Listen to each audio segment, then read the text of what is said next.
Chess ലോകകപ്പ് ഫൈനലിൽ ലോക ഒന്നാം നമ്പർ താരം മാഗ്നസ് കാൾസനെതിരെ മിന്നും പ്രകടനം കാഴ്ചവെച്ച് Indian grand master Ramesh Babu Praggnanandhaa.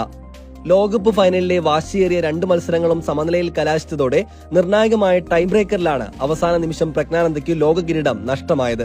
ലോക 2ാം നമ്പർ താരത്തെയും 3ാം നമ്പർ താരത്തെയും അമ്പെ പരാജയപ്പെടുത്തി തികഞ്ഞ ആത്മവിശ്വാസത്തോടെയാണ് പ്രജ്ഞാനന്ദ ഫൈനലിൽ ലോക 1ാം നമ്പർ താരമായ മാഗ്നസ് കാൾസനെ നേരിട്ടത്.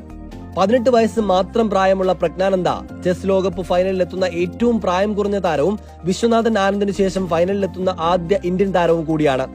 ഈ ലോകത്ത് തന്നെ തോൽപ്പിക്കാൻ ആർക്കുമാകില്ല എന്ന് അഭിമാനിച്ചവർക്കും അഹങ്കരിച്ചവർക്കും കാലം കാത്തുവെച്ച മറുപടിയാണ് പ്രജ്ഞാനന്ദയുടെ ഈ മിന്നും പ്രകടനം.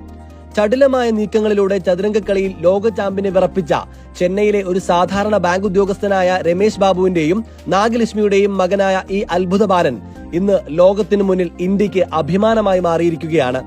ചെസ് ലോകകപ്പ് ഫൈനലിൽ ഈ കൗമാരക്കാരൻ നടത്തിയ പ്രകടനങ്ങൾ വ്യക്തമാക്കുന്നത് വരും വർഷങ്ങളിൽ ലോക കിരീടം പ്രജ്ഞാനന്ദയിലൂടെ ഇന്ത്യക്ക് സ്വന്തമാകും എന്ന് തന്നെയാണ്.